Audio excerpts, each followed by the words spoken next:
सभी सखियों सहेलियों को मंजू द्विवेदी का सप्रेम नमस्कार। बुआ जी, आपको प्रणाम और आपका बहुत स्वागत है कार्यक्रम में। नमस्कार, खुश रहो और ढेर सारा स्वागत, प्यार, स्नेह हमारे सभी श्रोताओं को, खासतौर से मंजू बिटिया को भी भाई जी। और ढेर सारे विषय लेकर हाजिर है मंजू बिटिया आज तो। हाँ बिल्कुल, बहुत सारे विषय हैं और इसमें सबसे पहली जो बात है वो है सशस्त्र सेना झंडा दिवस है आज, तो उसकी हम बात करेंगे। ये बात तो करना बहुत जरूरी है, तो इसकी ढेर सारी बधाई सभी को, सशस्त्र सेना झंडा दिवस।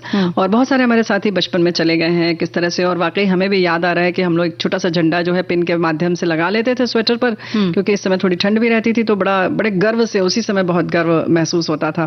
तो इस पर चर्चा करेंगे साथ में। और इसके अलावा अंतर्राष्ट्रीय नागरिक उड्डयन दिवस है आज जी। हाँ, और बुआ जी जब हम है ना हवाई यात्रा करते हैं ना तभी थोड़ा गर्व खुश हो जाता है ना, गर्व महसूस हो जाता है ना, जैसे लगता है कि सारी जो हवा है शुद्ध वाली वो अपने फेफड़े में ही भर रही है, हाँ। है ना? और यहाँ से बैठे और 1 घंटे में या 1.5 घंटे में तुरंत अपने डेस्टिनेशन पर, जगह पर पहुंच गए, तो इस बात की भी बड़ी खुशी होती है। अभी निकले थे, अभी पहुंच गए। सही बात है।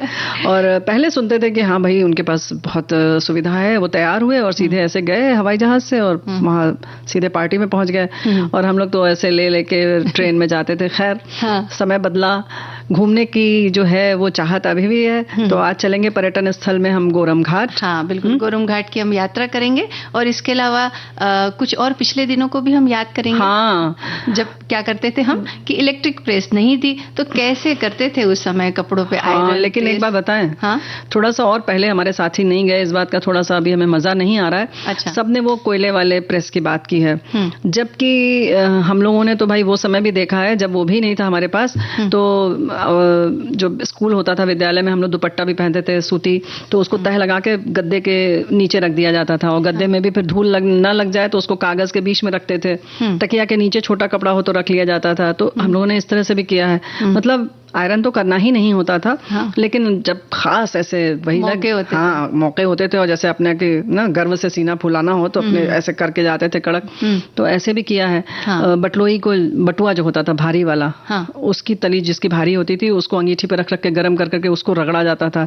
तो वो भी दिन हम लोगों ने देखे हैं। बुआ जी, इसमें से कुछ बातें तो मेरे लिए भी काफी नई है, तो मुझे भी सुनना अच्छा लग रहा है जरा। तो ऐसी और भी बातें हम करेंगे। पहले सबसे पहले सशस्त्र सेना झंडा दिवस, इसके बारे में हम बात करते हैं कि हमारे सैनिक जो हैं वो हमारे देश की ढाल होते हैं और देश को हर खतरे से वो बचाते हैं। सैनिक हमारे देश का गौरव भी होते हैं, वो देश की रक्षा करते हैं, देश का मान बढ़ाते हैं, अपने कर्तव्यों का पालन करते हुए और अपनी ड्यूटी को निभाते हुए कई बार सैनिक अपने प्राणों तक का बलिदान कर देते हैं, हंसते हंसते, बिल्कुल नहीं सोचते वो। जी हाँ, सेना झंडा दिवस की शुभकामनाएं, बधाई देते हुए हमारे साथी यही लिख रहे हैं कि ये दिन देश की सेना के प्रति सम्मान प्रकट करने के लिए मनाया जाता है। भारत के लिए, भारतीय सेना के लिए ये बहुत बड़ा दिन है।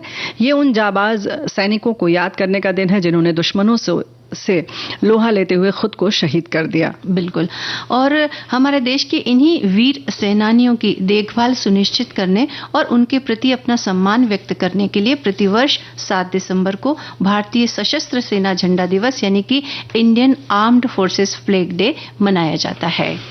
जी हाँ, आर्म्ड फोर्स फ्लैग डे 7 दिसंबर का दिन। हमारे साथी फिर लिख रहे हैं कि उद्देश्य सशस्त्र सेनाओं को सेवानिवृत्त व शहीदों सैन्य कर्मियों के परिवार का कल्याण है।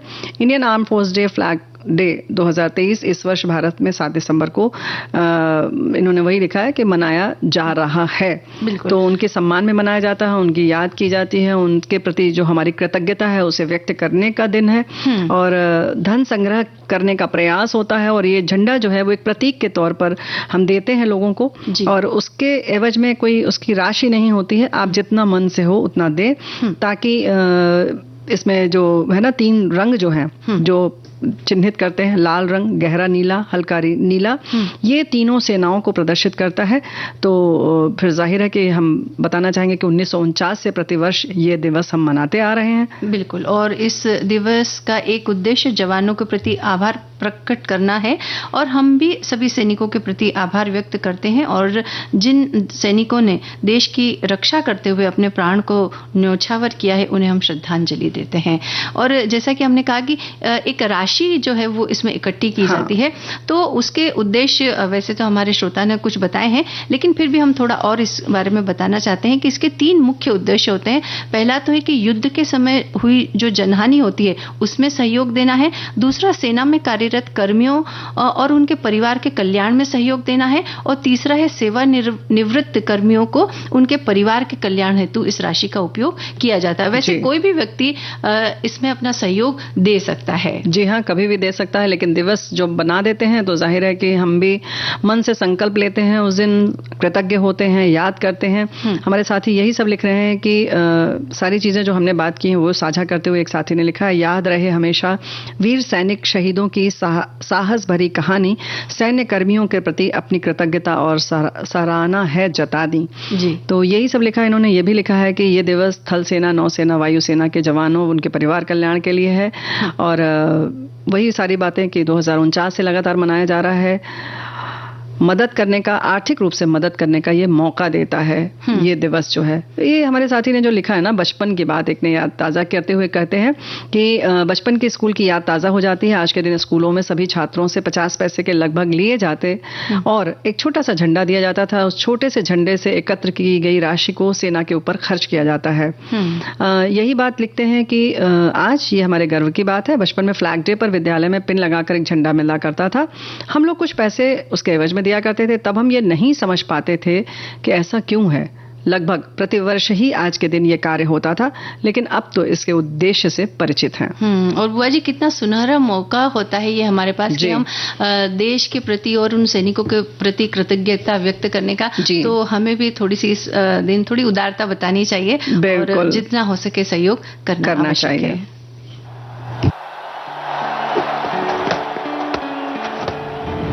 India in deep trouble now, having lost 2 matches in a row.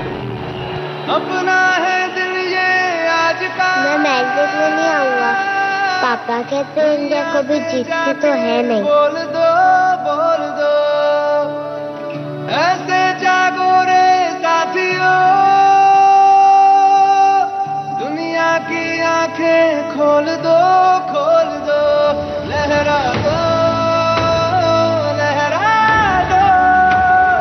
सरकशी का परचम लहरा दो, गर्दिश में फिर अपनी सरजमी का परचम लहरा दो। ऐसे लगा हम खेल ही नहीं, पहले ही कंधे घेर दोगे फिर कैसे लड़ो। सरकशी का परचम लहरा दो। जब तू स्विंगर डालता है तो बैट्समैन को टेलीग्राम पे भेज रहा है कि तू स्विंगर डालता है। ग्रिप छुपा।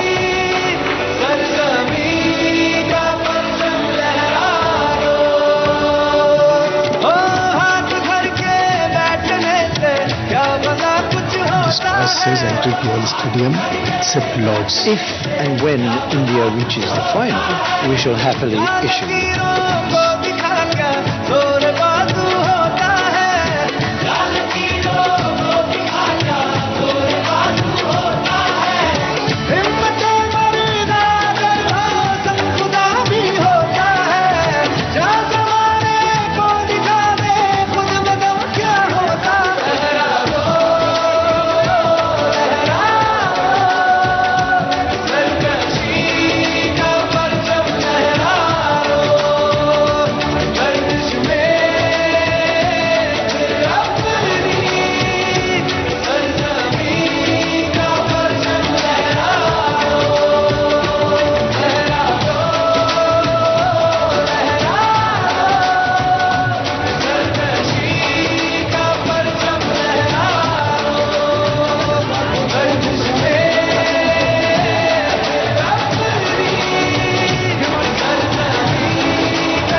बुआ जी गीत हमने सुन लिया कि चाहे परिस्थितियां जो भी हो लेकिन हमें अपना परचम फहराना है हर जगह पर, है ना? बिल्कुल सही बात है।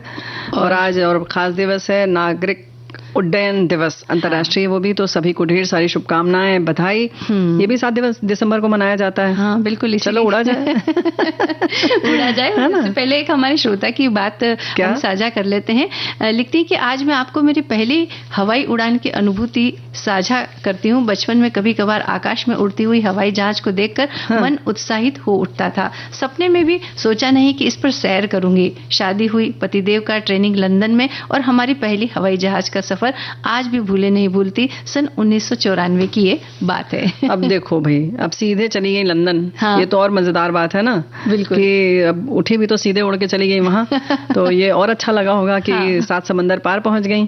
तो ऐसा ही होता है। हवाई यात्रा अगर अचानक में इतनी लंबी यात्रा करो तो कभी कभी परेशानी का सबब भी बन जाती। इसके लिए पहले थोड़ी थोड़ी डोमेस्टिक नहीं भाई, देखो ऐसा है ना कि जो इन्हें मिला तो इनको तो वही बहुत अच्छा लगा ना। ये अच्छी बात है कि पहली बारी आप मार लीजिए छक्का ना, तो और अच्छा रहता है। तो आपको थोड़ी बहुत जो समस्या है वो पता ही नहीं है। बिल्कुल। तो भाई इसी महत्व को बताने के लिए, उड्डयन के महत्व को बढ़ावा देने के लिए संयुक्त राष्ट्र द्वारा इस दिन की स्थापना की गई। और हर 4 साल में इस दिवस के लिए थीम भी स्थापित की जाती है। और 2023 की थीम है वैश्विक विमानन विकास के लिए नवाचार को आगे बढ़ाना। हाँ बिल्कुल। और 1903 में राइट फ्लायर के आविष्कार के साथ विमानन की शुरुआत हुई। पहले विमान यात्रा न तो ज्यादा सुलभ थी और न ही लोकप्रिय, लेकिन 1920 के दशक के बाद ये धीरे धीरे लोकप्रिय हुई। नागरिक उड्डयन बढ़ा और अपने स्वर्ण युग में इसने प्रवेश किया। अब दिन प्रतिदिन देखो, कहना चाहिए विकास की ओर बढ़ ही रहा है। और 1944 में शिकागो में अंतर्राष्ट्रीय नागरिक उड्डयन संगठन ICAO बनाया गया। और ये जो है ICAO ने हवाई क्षेत्र और विमान के संबंध में नियम स्थापित किए। पंजीकरण, सुरक्षा और स्थिरता के बारे में भी बात की गई इसमें, और उस पर बहुत सारे और काम हुए। जी, विमानन उद्योग से लाखों लोगों को रोजगार मिलता है। वैश्विक आर्थिक गतिविधियों में भी इससे योगदान मिलता है। विमानन उद्योग लाखों लोगों के आवागमन में बहुत ही महत्वपूर्ण स्थान रखता है। और देखो, आवागमन की बात होती है, सामान की आवाजाही होती है, तो जाहिर है कि जो हमारा आर्थिक विकास है उसमें भी गति मिलती है, तेजी से विकास होता है। जी, है ना। तो उद्योग आवाजाही के लिए भी आसान हो गया। कम समय में महत्वपूर्ण मूल्यवान वस्तुएं जो हैं वो भी जाने आने लगी। नहीं तो पहले जो पेरिशेबल गुड्स होते हैं, जो जल्दी खराब होने वाली चीजें हैं, वो हमें दूर में नहीं मिलती थी। अब आप दूर से मंगवा सकते हैं, दूर तक भेज सकते हैं। जी, है ना। बिल्कुल। और उड़ान हमारे दिल को भावनाओं से भर देती है और हमारे सफर को खुशगवार बनाती है। तो आज के दिन हम उड्डयन उद्योग में कार्यरत प्रत्येक व्यक्ति के प्रति अपना आभार व्यक्त करते हैं, उन्हें शुभकामनाएं देते हैं। और ये भी बात है कि हमारे प्रियजनों के बीच जो दूरियां हैं वो उड़ान भरते ही कुछ ही समय में खत्म होकर हमें उनसे मिला देती है। तो ये एक ऐसा उद्योग है जहां हर पल परफेक्शन की जरूरत पड़ती है। बिल्कुल सही बात है कि बहुत सतर्क रहने की जरूरत है। अंतर्राष्ट्रीय नागरिक उड्डयन दिवस की स्थापना 94 में हुई है, ये हमारे साथी लिख रहे हैं। 50वीं वर्षगांठ की गतिविधियों के हिस्से के रूप में की गई थी। 1996 में ISAO की पहल के अनुसार और कनाडाई सरकार की सहायता से संयुक्त राष्ट्र महासभा ने आधिकारिक तौर पर 7 दिसंबर को ये मान्यता दी गई और मनाया जा रहा है ना। बिल्कुल। तो जब भी आपको हवाई यात्रा करने का मौका मिले ना, तो इस दिन को जरूर याद कीजिएगा, इन बातों को जरूर याद कीजिएगा और अपने आप को थोड़ा सा खुश महसूस कीजिएगा कि देखिए हमें मौका मिला है कि आज हम पर्रे से उड़ करके यहाँ से वहां पहुंच गए, है ना। बिल्कुल सही बात है।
हाँ बुआ जी, देखिए हवाई यात्रा तो हमने कर ली, थोड़ी रेल यात्रा भी कर ली जाए। देखो बाहरों को कोई रोक नहीं सकता, और अगर कुछ क्षण के लिए आप उन बहारों को अपनी आंखों में कैद करना चाहते हैं तो चलिए गोरम घाट चलते हैं। गोरम घाट जो है वहां पर कुछ ऐसा ही नजारा है, मिला जुला सब कुछ खूबसूरत सा। राजस्थान के राजसमंद जिले के अरावली पर्वतमालाओं के बीच कामली घाट इलाके में स्थित है प्रसिद्ध पर्यटन स्थल गोरम घाट। वैसे तो इतिहास में इसका बहुत ज्यादा नाम आपको देखने को नहीं मिलेगा, लेकिन ऐतिहासिक महत्व के कुछ स्थान यहाँ पर हैं। यहाँ मंदिर हैं, पुरातात्विक स्मारक हैं, और यहाँ का नैसर्गिक सौंदर्य जो है वो इसे बहुत अनुपम बनाता है। इसीलिए यहाँ हमें एक बार तो जाना चाहिए। बिल्कुल सही बात है। रेल लाइन अपने खूबसूरत नज़ारों के लिए प्रसिद्ध है, और इस लाइन पर कई पुल हैं, बहुत सारे सुरंगें हैं। ये यात्रा हम सबको अरावली की पहाड़ियों के मनमोहक दृश्य का दर्शन कराती है। गोरम घाट जो है रेल लाइन पर सबसे लोकप्रिय स्थान है खमनोर।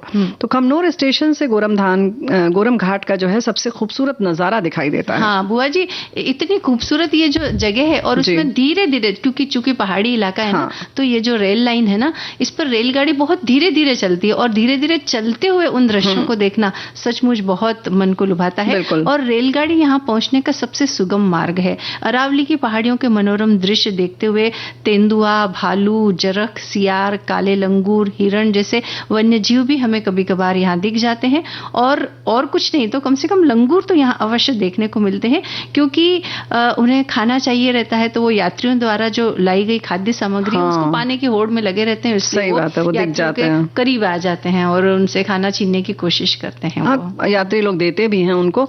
तो कामली घाट और गोरम घाट प्राचीन मेवाड़ राज्य को मारवाड़ से रेल द्वारा जोड़ता है। मेवाड़ का जो भाग है अरावली पर्वतमाला पर है, और नीचे घाटी जो है उतरकर मारवाड़ के धोरों वाले रेतीले मैदान आ जाते हैं। फिर ये रेल मार्ग जो है 1932 में महाराणा मेवाड़ और अंग्रेजों के सहयोग से ये बनवाई गई थी। हाँ, यानी कि बहुत प्राचीन है। और जो नैरो गेज उस समय बनता था ना बुआ जी, ये वो नैरो गेज पटरियां हैं। और कामली घाट से ढलान आरंभ होता है और सरपीला का रेल मार्ग यू की आकृति बनाता है ना। जब यू की आकृति में रेलगाड़ी मुड़ जाती है ना, तो दूसरा हिस्सा भी हमें दिखाई देता है ना बुआ जी, बहुत अच्छा लगता है वो। तो हाँ, पूरे साल आप इस स्थान पर जा सकते हैं। सर्दियों में यहाँ जाना एक अलग अनुभव करवाता है। वहीं बारिश के बाद जाने पर झरनों का अद्भुत नजारा देख सकते हैं। और गर्मियों में जाएंगे तो वहां की ठंडक आपके मन को बहुत सुकून देगी। यानी कि तीनों ही मौसम वहाँ बहुत अच्छे लगेंगे। मतलब कभी भी आप जा सकते हैं। और हमारे साथियों ने भी यही सब बातें साझा करते हुए ये भी लिखा है कि गोरम घाट का नाम यहाँ स्थित गोरमनाथ के मंदिर से पड़ा हुआ है। और एक संत थे, ये मंदिर यहाँ का मुख्य आकर्षण है। और इस मंदिर में गोरमनाथ की एक प्राचीन प्रतिमा है। मंदिर के पास एक गुफा है, इसे भी लोग देखने जाते हैं। और यहीं पर गोरमनाथ जो संत थे वो समाधि में लीन हुए थे। हाँ, और गोरम घाट के पास कई ऐतिहासिक किले भी हैं, जिनमें कुंभलगढ़ और रणथंबोर का किला शामिल है। गोरम घाट में कई मंदिर है, जिनमें एकलिंग जी और चारभुजा मंदिर शामिल है।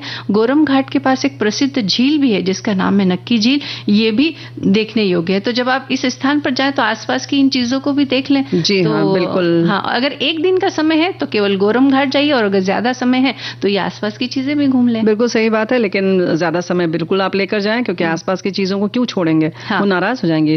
तो प्रकृति का नजारा तो जैसे हम बार बार कह रहे हैं कि सुंदर होता है, आपको सब कुछ मिलेगा। छुट्टियों को आदर्श तरीके से बिताने के लिए बहुत आवश्यक है। मौसम सुहाना रहता है, ऐसे में पर्यटकों को पहाड़ों, घाटियों और जंगलों के मनमोहक दृश्यों का आनंद लेने का मौका मिलता है।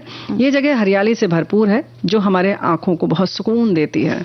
हाँ, और अगर आपके पास, जैसा कि मैंने बताया कि घूमने के लिए केवल एक दिन है, तो भी यहाँ की सुरम वादियों में आप चहलकदमी करके वापस जा सकते हैं। यानी कम समय है तो भी घूम लीजिए। और इस स्थान को राजस्थान का स्वर्ग या छोटा कश्मीर के नाम से भी जाना जाता है। हाँ। लोग न सोच नहीं सकते ना बुआ जी, हमेशा जब राजस्थान की बात आती है तो लोगों के मन में यही बात होती है कि एक सूखा सा इलाका है। बिल्कुल सही बात है। वहाँ भी ऐसी जगह हो सकती है, सोचना थोड़ा मुश्किल है।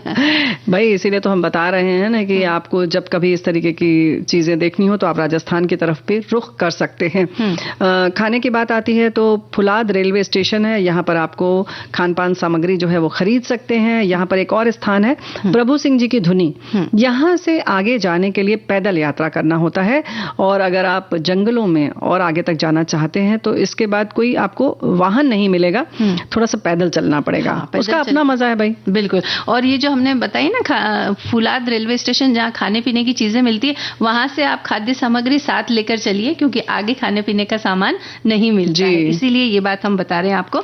और यहीं पर एक गोरखनाथ जी का मंदिर भी है। इस मंदिर के आसपास बादलों को चीरती हुई जो पहाड़ियां हैं वो देखने में काफी अच्छी लगती है। इस पहाड़ी पर जाने के लिए एक पूरे दिन का जो ट्रिप का प्लान आपको बनाना पड़ता है ना, पूरा समय हो तभी आप यहाँ पर जाइए, क्योंकि यहाँ चढ़ने के लिए कम से कम 2 घंटे का समय लगता है और 2 घंटे का समय उतरने के लिए लगता है, और वहां घूमने के लिए समय, यानी पूरा दिन हो ही जाता चाहिए ही आपको, तभी आप मजा ले सकते हैं। अब प्रकृति की एक जो नायाब चीज होती है झरना, तो यहाँ झरना भी है। गोरम घाट के पास, गोरम घाट पास भी है, यानी गोरम घाट दर्रा भी है, जहां पर हम सब जाते हैं घूमने के लिए, जो भी आते हैं। कुल मिलाकर नैसर्गिक सौंदर्य और ऐतिहासिक स्थल मिलकर इस क्षेत्र की शोभा बढ़ाते हैं और ये स्थान देखने वालों के दिलों में बस जाता है। हाँ, और देखिए अब कार्यक्रम में समय हो चला है एक अंतराल का।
ब्रेक का समय पूरा हो चुका है बुआ जी। अब एक गीत सुनवा दिया जाए। हाँ, गीत सुनते हैं, तब हम अपने कपड़ों में प्रेस करेंगे। हाँ, बिल्कुल।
रहे होके जुदा, ये वादा रहा ना होंगे जुदा, ये वादा रहा।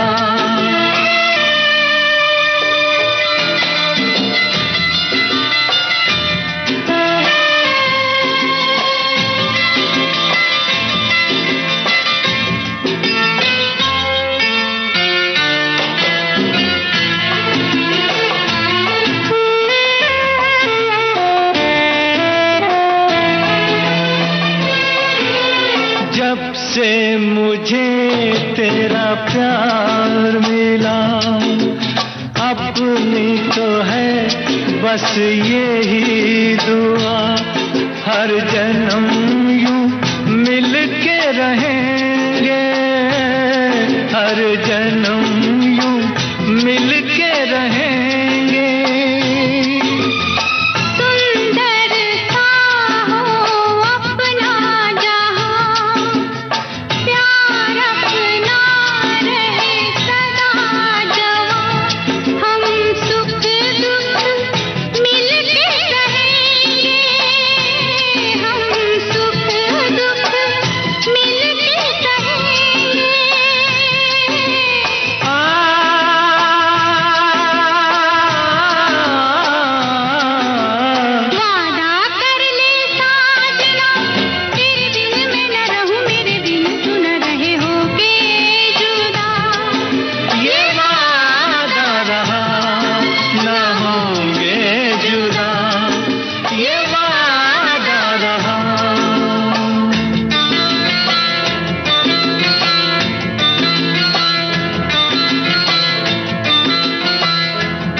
तो भाई हमने भी वादा किया था कि कपड़े में प्रेस करेंगे। हमारे साथी ये लिख रहे हैं कि बड़े प्यारे दिन याद दिलवा रही है सखी सहेली।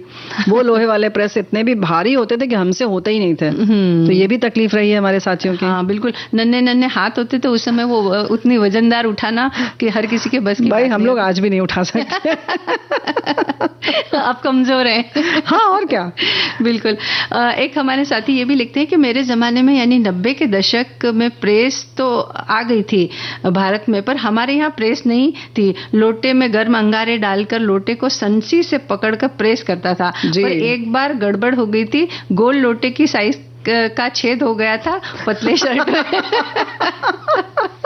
अरे ये तो पहली बार सुन रहे हैं। मतलब इतना गर्म हो गया था, हालांकि वो इतना गर्म नहीं हो पाता था। अब जैसे इन्होंने बताया कि अंगारा उसी में डाल देते थे।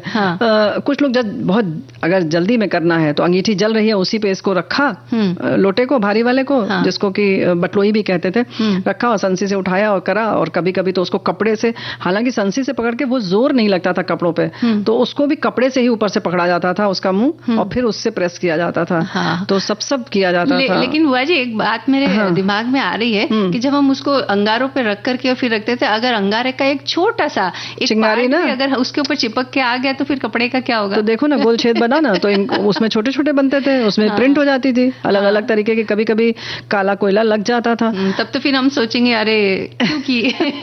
देखो जलने को तो अभी आपका जो इलेक्ट्रिक प्रेस है उससे भी जल जाता है। बिल्कुल। तो इलेक्ट्रिक प्रेस के बिना तो कोयले की आंच से प्रेस कपड़ों पर लोग किया करते थे। वो ही हमारे कपड़े घर पर आकर ले भी जाता था, इन्होंने लिखा है। और जब साफ और प्रेस किए हुए कपड़ों का गट्ठर लेकर आते तो उन्हें उनके पारिश्रमिक दिया करते थे। वैसे कपड़ों का तह लगा कर रख दिया करते थे तकिया के नीचे, और उस पर सोते थे, जिससे उन पर काम चलाऊ प्रेस हो जाया करता था। कोयला वाले प्रेस घर में नहीं थे और इतना समय भी नहीं मिला करता था कि उसे जलाकर प्रेस गर्म किया जाए। बहुत तेरे अन्य विकल्प भी अवश्य ही अपनाया करते रहे होंगे।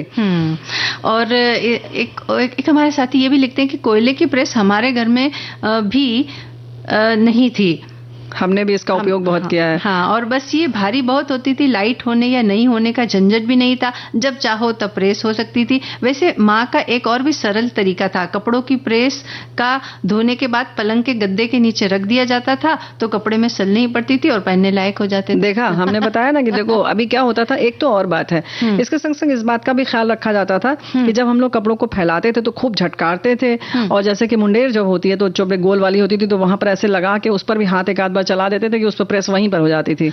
तो बहुत सारे काम अलग अलग तरीके से कर लिए जाते थे। और बुआ जी देखिए आज के समय में जो कपड़े हैं ना वो थोड़े से सिंथेटिक टाइप के मिलते हैं, तो उसमें सल भी कम पड़ते, लेकिन पहले कॉटन के ही कपड़े ज्यादा होते थे, तो उसमें ना सलवटें भी बहुत ज्यादा होती थी और उसको निकालना थोड़ा सा मुश्किल काम हो जाता था। तब हम लोग ये मान कर चलते थे कि निकालने की जरूरत ही क्या है। सभी लोग वैसे ही पहनते थे।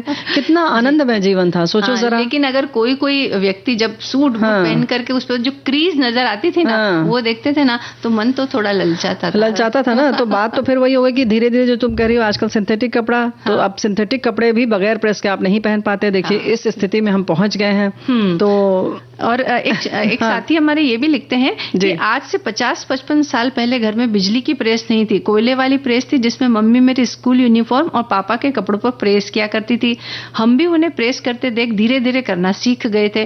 कैसे पहले उसमें लकड़ी के कोयले डालते, फिर उसके गर्म होने पर ढक्कन को बंद करते, ढक्कन में जालियां होती थी जिससे कोयले बुझते नहीं थे, और प्रेस गर्म हो जाने पर हैंडल को पकड़कर जो कि लकड़ी का होता था कपड़ों पर फेर लेते। उसके बाद प्रेस को लोहे के चिमटे पर रखते थे, खड़ी करके नहीं रख सकते थे, नहीं तो थोड़ा सा कोयला बाहर नहीं राख गिरती थी ना, राख गिरने लगती थी। और आज भी वो लोहे की प्रेस मायके में रखी है, पापा पुरानी चीजें संभाल कर रखते थे। तो क्या बात है, देखकर याद आती होगी बात। अच्छा एक बात तो है, उसको भी ना उसकी भी आंच जो है वो तेज करना, धीमा करना, मध्यम करना, इन सब के भी तरीके होते थे। अब जैसे उन्होंने बताया नीचे जो उसमें जाली होती थी ताकि आप पंखा करके उसको फिर से तेज सुलगा सकें, तेज कर सकें उसको, तो ऐसा नहीं है, उसका भी रिमोट हम लोग के हाथ में रहता था। तो ऐसा बिल्कुल मत सोचिएगा। फिलहाल हम गीत सुनते हैं और इसके बाद और मजेदार बातें होंगी जी।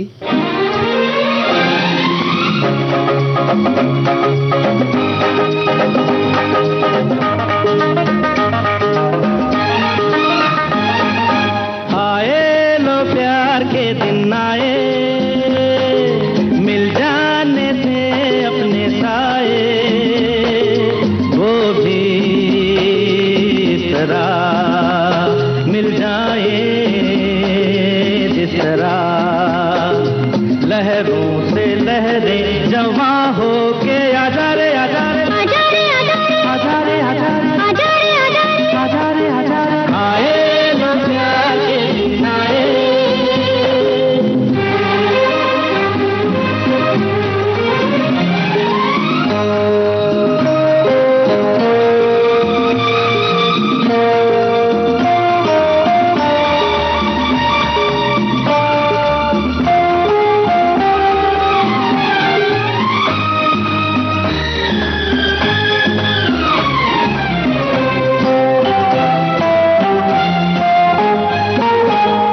चले तो मंजिल दूर नहीं है, जहाँ भी तू है मंजिल मेरी वही है। ओ संग चले तो मंजिल दूर नहीं है, अरे जहाँ भी तू है मंजिल मेरी वही है। ये कारवां चलता रहे चाहे जहाँ चलता रहे।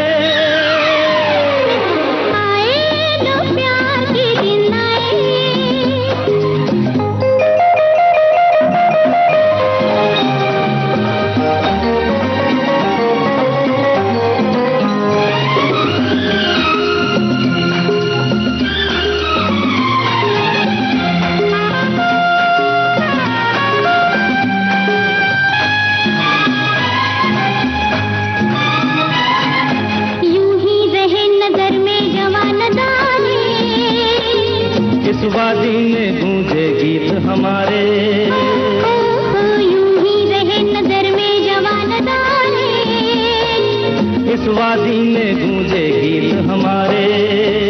हंसती रहे जिंदगी, बढ़ती रहे जिंदगी। आए लो प्यार के दिन आए,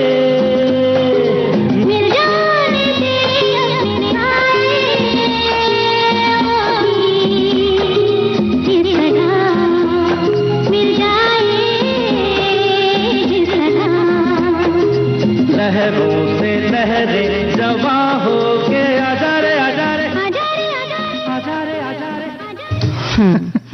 आइए बताइए, और भी बहुत सारी बातें हैं भाई। देखो, इन्होंने लिखा है कि ठेले की बात की कि ठेला था, उस पे वो प्रेस करता था बंदा, बोरी में से लकड़ी का कोयला निकाला करता था, प्रेस में भरता सुलगाता। हमारे घर में तो नहीं थी, हमारे चाचा जी के यहाँ थी। जब भी गर्मी की छुट्टियों में उनके यहाँ इंदौर आते, शौकिया प्रेस किया करता था। ऐसा भी हुआ है कि बिजली की प्रेस तो है पर बिजली नहीं है। तब स्कूल की यूनिफॉर्म को बिस्तर के गद्दे के नीचे जमा कर देते और सुबह उठकर स्कूल जाते समय पहन लिया करते थे। प्रेस करने का एकदम देसी तरीका हुआ करता था। और एक हमारे साथी लिख रहे हैं कि हम तो इलेक्ट्रिक प्रेस के जमाने वाले हैं, लेकिन पिताजी बताते हैं कि वह पहले लोटे में जलता हुआ कोयला भर कर कपड़े इस्त्री करते थे। तो ये उन्होंने देखी हुई चीज है। और एक साथी ये भी लिखते हैं कि कोयले वाली प्रेस में कपड़े ना होने पर कोयला प्रेस बेकार हो जाती, यानी पूरी भर तो ली उसको, लेकिन कपड़े चाह रही है, उसके बाद में भी आधा रह जाता था, बर्बाद हो जाता था। तो वो बर्बाद होता, तो उसका क्या करें। तो ये लिख रहे हैं कि जिससे उसमें नुकसान होता है, लेकिन एलपीजी वाली प्रेस में कपड़े ना होने पर उसे बंद किया जा सकता है और खाली समय में आराम कर लेते हैं। ये बात सही है। हाँ, नएपन का कुछ फायदा भी कुछ फायदा है, लेकिन उसका शुरू में बड़ा नुकसान हुआ था, हालांकि उसका अलग विषय है। हमारे साथी लिख रहे हैं कि हमने पहला इलेक्ट्रिक प्रेस 1989 में 80 रुपए का खरीदा था। उसके पहले माँ पिताजी द्वारा लिया गया कोयले वाला प्रेस ही था। उस समय घर में लकड़ी का चूल्हा भी जलता था, तो कोयले की कमी नहीं रहती थी। प्रत्येक रविवार को दोपहर में रेडियो सुनते हुए उस प्रेस में कोयला डालकर सुलगाता, फिर अपने स्कूल यूनिफॉर्म अन्य ड्रेस पर प्रेस करता। वो बहुत वजनदार था। फिर दूसरा इलेक्ट्रिक प्रेस मुझे मेरी शादी में वर्ष 1993 में किसी के द्वारा उपहार में मिला था, जो आज भी है। वर्तमान में परिवार में वही उपयोग में हो रहा है। इसकी यही लिख रहे हैं कि कॉइल जो है वो खराब होता है और घर में चेंज कर लेते हैं। यानी अभी तक उसकी रिपेयरिंग हो जाती है, चल रही है। और एक हमारे साथी ये भी लिख रहे हैं कि लोहे वाले प्रेस जिसे कोयले की अंगीठी चूल्हे पर रखकर गर्म किया जाता था। ज्यादातर कपड़े आयरन करने के लिए बाहर जाते थे, पर कभी कभी करना पड़ता था। वो भी ये लोहे वाला आयरन सबके घर में नहीं होता था, समय देखकर मांगना पड़ता था। यानी जब वो उनका इधर-उधर किसी के फ्री हो तब हम मांग कर लाए, ऐसा ना हो कि वो कर रहे हो तब मांग ले, तो उनको बुरा लगेगा ना। और लिखते हैं कि मेरे घर के सामने भी एक भैया हैं जो वो स्कूल में पढ़ाते हैं। कुर्ता पजामा पहन के जाना होता था, तो कपड़ों में माड़ी डालकर वो पीतल के भारी लोटे से पकड़कर आयरन कर लिया करते थे। हम लोग भी इधर उधर से मांग कर ही काम चलाते थे। हम सभी ने जिद करके लोहे का ये प्रेस मंगवाया। उसे उस समय ये किलो के हिसाब से मिलता था। थोड़ा भारी आ गया हो तो हम सभी से होता ही नहीं था। फिर उसे बदलकर थोड़ा हल्के वाला आयरन आया। उस समय सूती कपड़े में मान डालकर प्रेस किया जाता था और उस पर लोहा का भारी प्रेस चलता था। हाँ, हल्के प्रेस से सूती कपड़े ठीक से आयरन नहीं होते थे। सबसे बड़ी खराबी थी, कपड़े बहुत जल जाया करते थे, बड़ी डांट पड़ती थी। एक बार एनसीसी क्लास में हमने अपना ड्रेस प्रेस करने के लिए बताया गया, तब बोला गया कि उसे पानी के छींटे दो और उसे थोड़ा मुलायम रखो, तब प्रेस चलाओ। यानी स्कूल में भी ये बात सिखाई जाती थी कि कैसे आपको कपड़े पर आयरन करना है। जी, तो बातें ऐसी ही होती थी। और जो स्टार्च पड़ता था, यानी मार डाला जाता था, उस पर प्रेस करना वाकई मुश्किल होता था, लेकिन थोड़ी सी छिट्टे विट्टे डालने पड़ते थे। तो इस तरीके की चीजें होती थी। हमारे साथी यही लिख रहे हैं कि इलेक्ट्रिक प्रेस के बिना ना ही पूछो तो अच्छा है। लकड़ी जलाकर डालते थे, कभी कभी सफेद वर्दी के ऊपर कोयला पड़ जाता तो वो गंदी हो जाती थी। फिर आग के ऊपर रखकर गर्म करते तो फिर वो ठंडी हो जाती थी। कई बार तो ऐसे ही कपड़े पहनकर चले जाते, बड़ी मुश्किल थी, फिर भी खुश थे।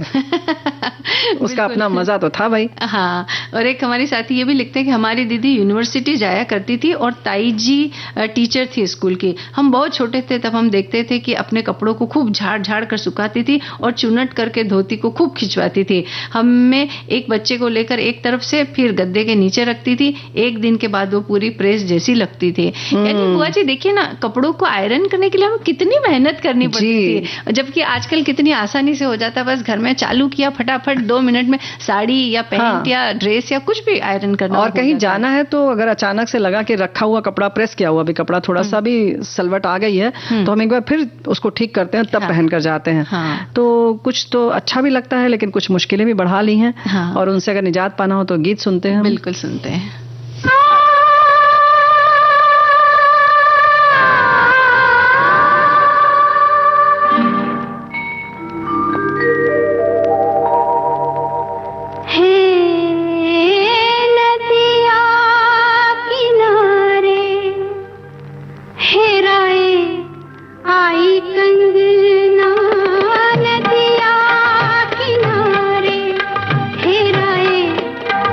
कंगना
देखो भाई, ऐसा है कि हमारे एक साथी ने बड़ी प्यारी सी बात लिखी है। उनकी दुकान किस चीज़ की हमें तो नहीं पता, लेकिन हमने सेना दिवस झंडा दिवस की बात की तो लिख रहे हैं कि बुआ जी हमारी दुकान पर अधिकतर सैनिक आते हैं। अच्छा, तो कितना अच्छा लगता होगा उन्हें, और कितने फक्र से ये संदेश लिखकर भेज रहे हैं। बिल्कुल। और फिलहाल हम याद कर रहे थे कैसे कैसे हम आयरन करते हैं। हाँ, एक हमारी श्रोता ये लिखती है कि जब टेरिकोट के कपड़े आए ना तब जाके मन को शांति है।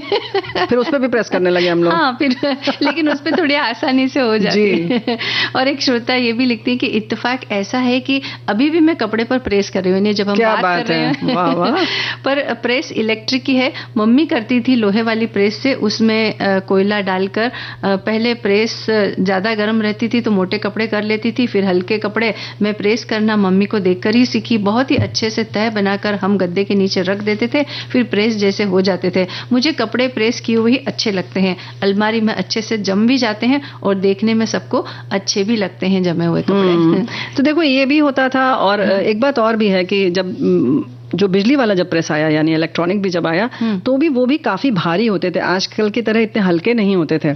और जब बिजली नहीं रहती थी तो उसी को हम लोग अंगीठी पर रख देते थे, वही गर्म हो जाता था, उससे भी प्रेस कर देते थे। हाँ। अब अचानक लाइट नहीं है, जैसे अब सुबह जाना है। हाँ। और वही वाली बात हुई कि काल करे सो आजकल, इस पर हम लोग को बिल्कुल विश्वास नहीं था। तो काल करे तो काल ही करते थे, मतलब कल स्कूल जाना है तो कल ही सुबह करेंगे ना। तो फिर अब लाइट नहीं है तो उसके बाद क्या होता था कि फिर यही जो भारी वाला जो प्रेस होता था उसको हम लोग सीधे अंगीठी पर रखा और गर्म हुआ, उसका प्रेस किया और फटाक से भाग गए। और हमारे एक श्रोता ने लिखा था ना कि थोड़े से कपड़े के छींटे मार करके उसको पानी के। हाँ। लेकिन अब तो देखिए कितनी सुविधा हो गई है बुआ जी, उसके अंदर प्रेस के अंदर ही ऐसी सुविधा होती है कि एक पानी का छोटा सा फव्वारा छूट जाता है कपड़े के ऊपर और कर लो, वो भी करने की आवश्यकता नहीं। बिल्कुल, अब तो वो भी मशीन आती है कि उसमें कपड़े धुलते हैं, प्रेस होके निकल आते हैं। और एक श्रोता ने एक बात और भी तो लिखी है ना कि सबसे पहले लोटे के अंदर कोयले डालकर प्रेस करते थे, उसके बाद कोयले की प्रेस, फिर इलेक्ट्रिक प्रेस, और उसके बाद अब स्टीम प्रेस, रोल प्रेस, हर तरह की प्रेस अब आ गई है। जी हाँ, लेकिन ये बात हाँ, तो है, साड़ी के ऊपर रोल प्रेस की जाती है। रोल प्रेस किया जाता है, अभी भी बहुत सारी साड़ियों पर आप करवाते हैं, स्टीम प्रेस भी करवाते हैं। क्योंकि जो सिल्क आदि की जो साड़ियां होती हैं उसमें अगर आपने घर में धोया है तो उसमें जो छोटी छोटी सिकुड़न पड़ती है वो सामान्य प्रेस से नहीं जाती है। अच्छा, आप उसको बहुत गर्म नहीं कर सकते क्योंकि बहुत गर्म करेंगे तो जाहिर है जलने का डर है। हाँ, और उसकी चमक भी कम हो जाएगी। अब तो ऐसे भी प्रेस है कि कपड़ा आपका हैंगर में ऐसे टंगा हुआ है और आप सीधे वैसे ही कर लेते हैं, वो स्टीम से हो जाता है। यानी पर्दा वगैरह अगर आपका लगा हुआ है तो भी आप कर लीजिए, या आपने देखा होगा मॉल में, शोरूम में भी वो लोग प्रेस्ड कपड़े टंगे रहते हैं, तो ऐसा नहीं कि वो प्रेस्ड हर वक्त रहते हैं, उसको वो लोग वो हैंडल वाला जो है खड़े खड़े जो आयरन करने हैं तो वो घुमा देते हैं और उस पर वो प्रेस हो जाता है। तो अब ये भी स्थिति है, यानी आप कपड़े पहनकर खड़े हो जाइए और उसके बाद आप आयरन कर सकते हैं उसमें। उस जमाने में हम सोच भी नहीं सकते होंगे कि ऐसा भी कोई तरीका होगा जिससे प्रेस की जा सकती है इस तरीके से। तो देखिए अब इतने सुविधाओं वाले जमाने में हम रह रहे हैं, हमें गर्व करना चाहिए इस बात पर। और नए नए जो ये आविष्कार होते हैं ये भी हमारे लिए बहुत उपयोगी होते हैं। फिलहाल एक गीत उपयोगी होगा। जी हाँ, बिल्कुल उपयोगी है।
तो बुआ जी ये बातें बहुत सारी हमारे साथियों की हैं, आयरन के दिन तो करेंगे बात, लेकिन घड़ी भी तो हमें कुछ इशारा कर रही है।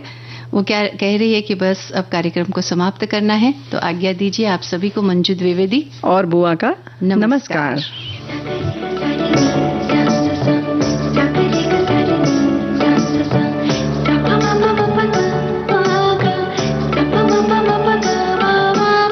सखी सहेली